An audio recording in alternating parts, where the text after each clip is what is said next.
Good afternoon, morning, folks. Mike Wells, your world explorer. Right now, we're taking a look at the Dioscorea Alata yam vines that we were propagating late last year.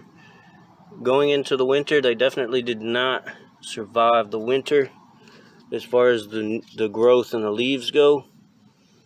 So what I want to do is I want to see if there's a yam. We're just going to pick any one of these.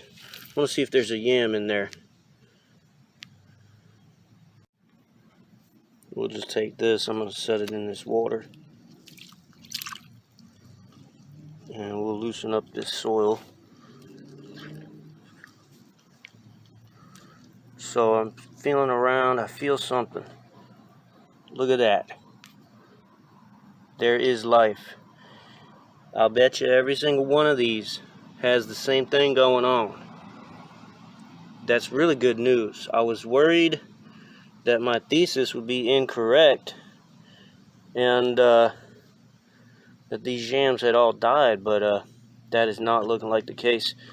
Looks like they, at any point going forward, they could pop up some new growth.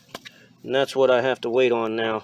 That's what I look forward to seeing coming up here. Anyhow, you're seeing what I'm doing. I'm just taking and putting soil back over top of it as I set it back in there. Thanks for watching. Don't forget to like and subscribe, as it helps the channel out tremendously.